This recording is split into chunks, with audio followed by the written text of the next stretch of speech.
From ringside last night at the Ultimate Fighting Championship in New York, the president today heading back to Washington as he gears up for a battle of his own.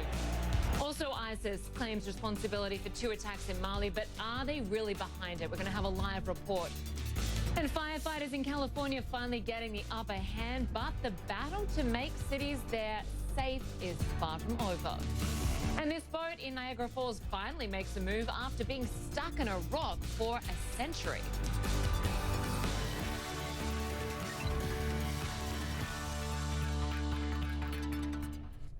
Hello and welcome to Connect the World. I'm Linda Kincaid. Good to have you with us. I'm in for Becky Anderson. Well, minutes from now, US President Trump will leave New York, headed back to Washington and back to the pressure of the impeachment probe. The president got somewhat of a break Saturday. He watched the Ultimate Fighting Championship at Madison Square Garden, along with some Republican lawmakers as well as 2 of his sons.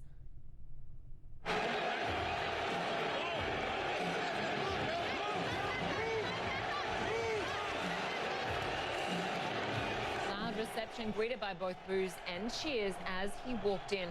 A few people even held up signs that said, "Impeach Trump."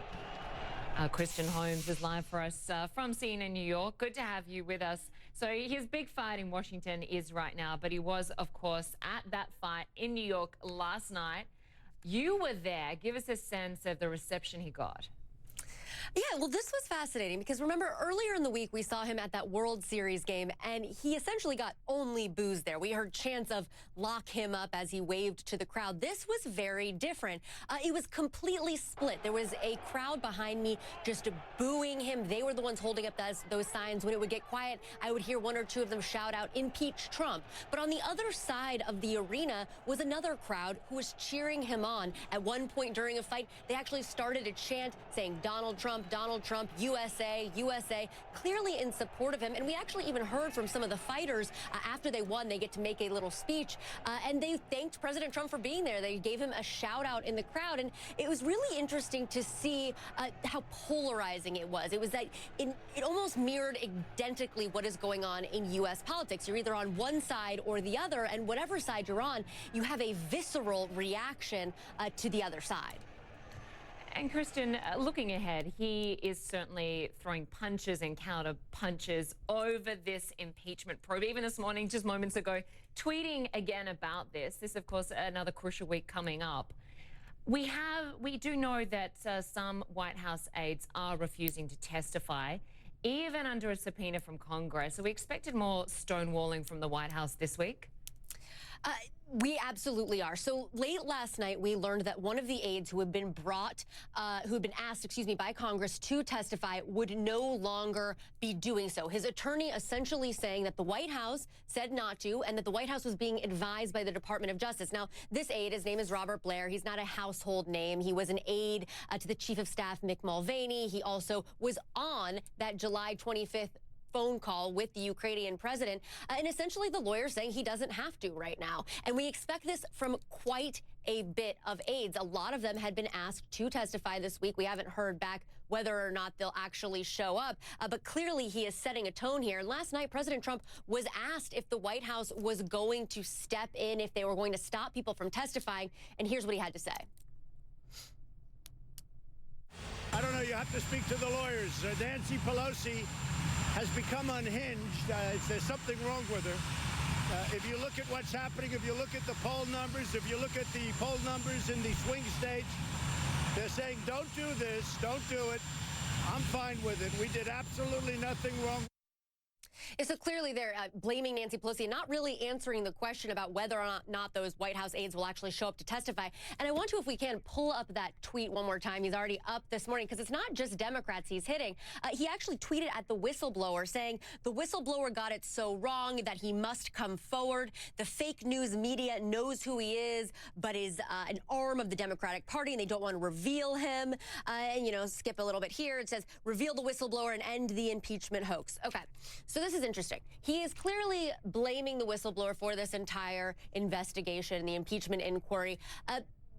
But we've learned so much more since the whistleblower came forward from these officials who had firsthand knowledge, had not just heard this. But essentially, I've talked to some aides about why exactly he is attacking the whistleblower.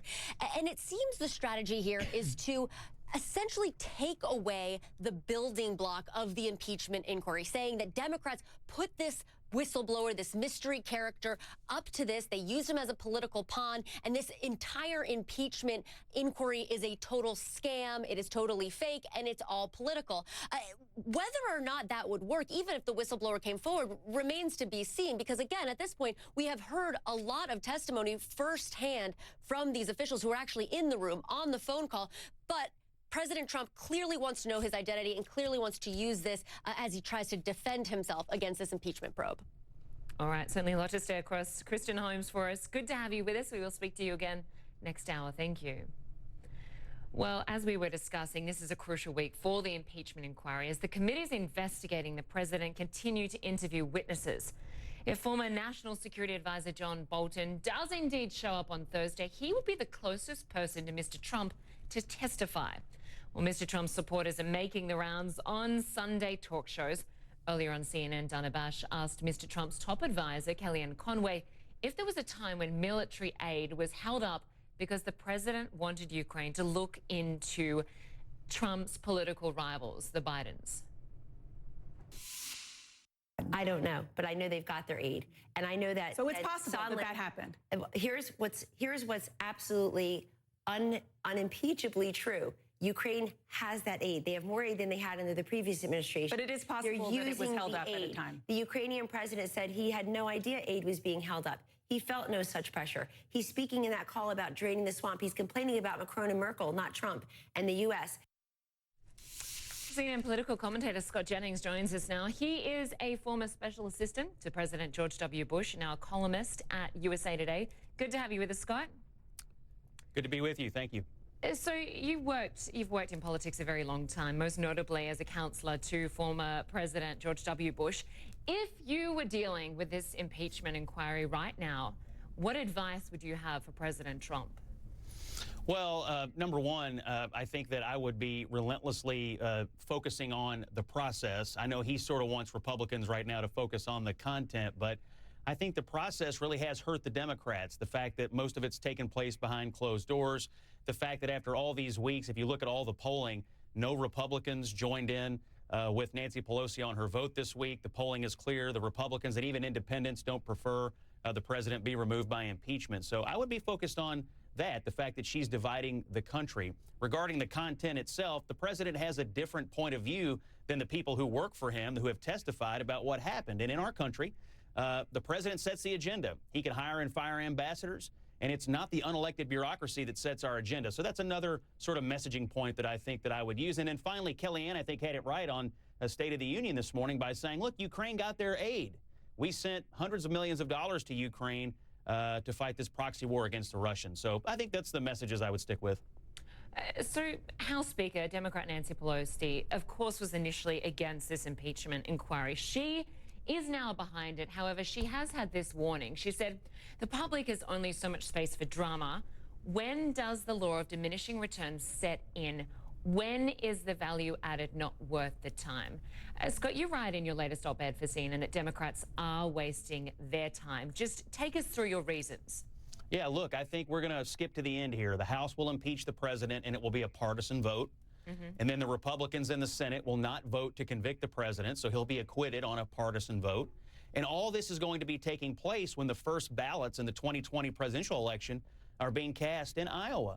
And so my view is that in a partisan inquiry such as this one, with an American presidential election on the horizon, one of the things that the American people are going to want is a say in who the president is. They weren't able to get to an impeachment inquiry for 3 years of this presidency, and here they're sort of getting to it at the very end. I just think the Democrats are running the risk of trying to substitute their partisan political judgment in Washington for the judgment of the American people who are on the cusp of being able to vote for or against Donald Trump in this election.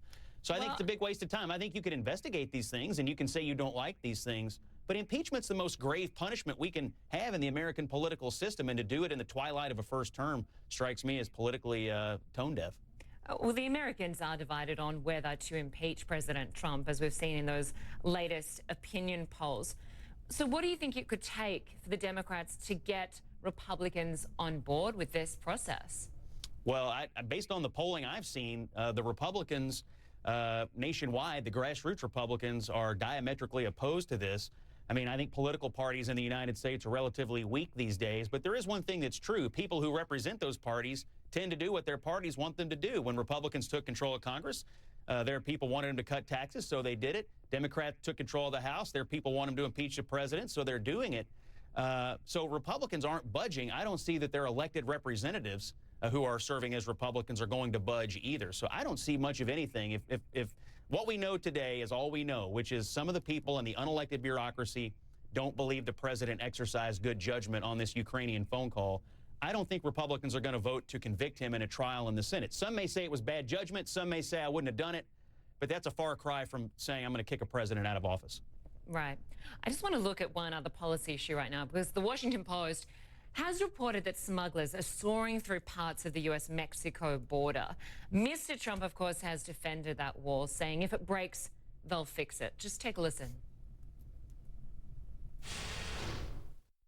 I haven't heard that. We have a very powerful wall, but no matter how powerful, you can cut through anything, in all fairness. But we have a lot of people watching. You know, cutting is one thing, but it's easily fixed. One of the reasons we did it the way we did it, it's very easily fixed. You put the junk back in. But we have a very powerful wall, but you can cut through any wall, as you know. Any wall. Well, this, of course, was the president's signature campaign pledge. Is he delivering on this, or is he in trouble?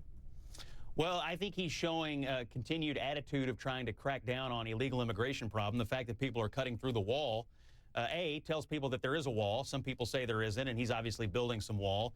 B, it does show the relentless nature of the problem. I mean, you do have people who are relentlessly trying to get into the United States illegally, break through our barriers, whatever they are, whether it's fences or walls.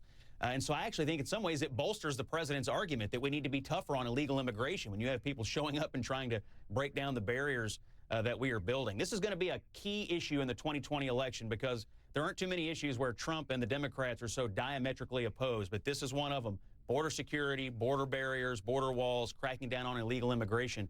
The positions the Democrats have taken in their primary are way far afield from where the president is. So this will be a bright dividing line between the parties in 2020. All right, Scott Jennings, always good to get your perspective. Thanks so much. Thank you. Well, I want to go to politics now in the UK, and the leader of the Brexit party says he will not run in next month's UK election. Nigel Farage says he needs to be all over the country pushing for Brexit rather than staying in one constituency. Well, Friday, Prime Minister Boris Johnson rejected Farage's offer of an alliance between the Conservatives and the Brexit party. Still to come here on Connect the World, ISIS creeping back in the headlines this week since its former leader and founder was killed. We're going to have the latest on attacks the terror group they claim carried out. Plus, the world's most profitable company eyes a record-breaking stock market debut. Ahead, why some believe this could be the biggest IPO ever.